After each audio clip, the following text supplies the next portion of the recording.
Chiriowa Chiwanuka is no simple man.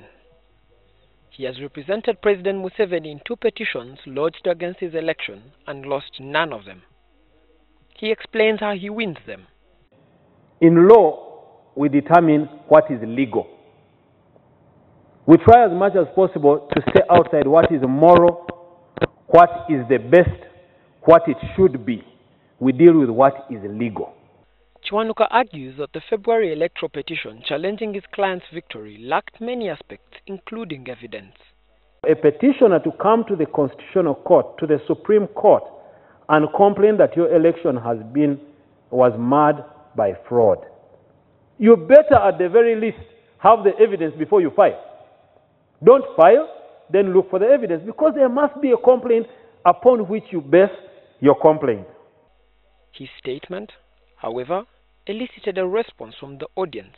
The only person who dared to petition, they invaded the chambers, they arrested, they stole everything. Now, Chirio, are you outside Uganda?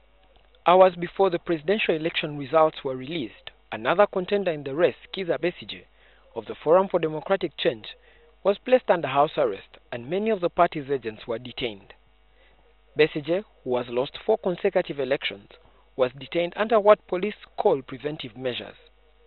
Besigye was arrested as he sought to unearth what he alleged were electoral malpractices at a private residence in Naguru.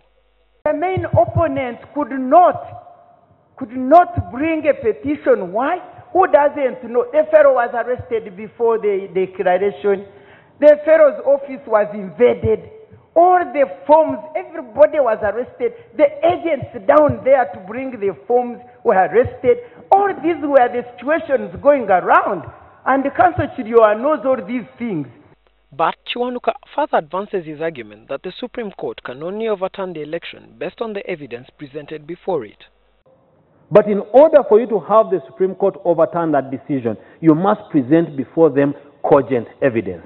The lawyer of the petitioner, Amama Mbabazi, pointed out that the ruling of the court lacked logic.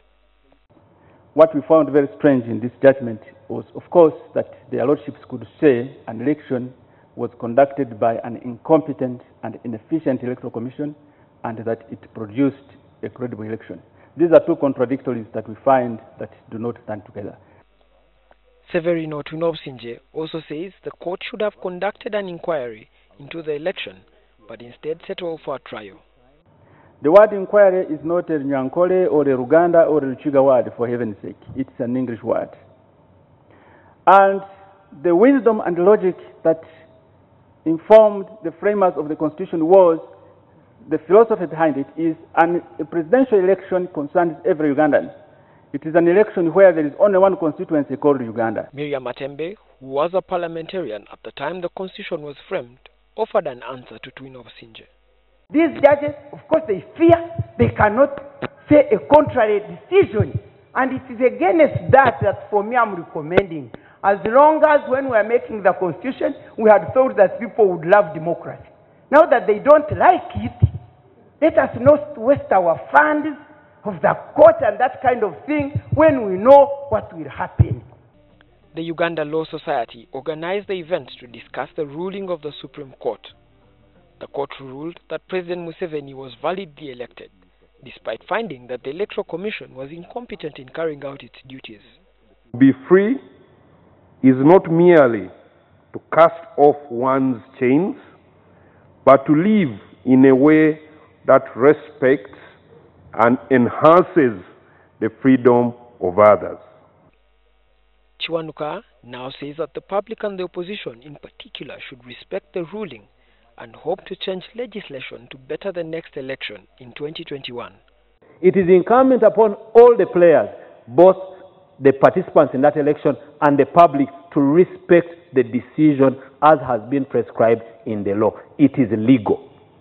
It may not be right, you may not think it is fair, but it is legal. Raymond Mujuni, NTV.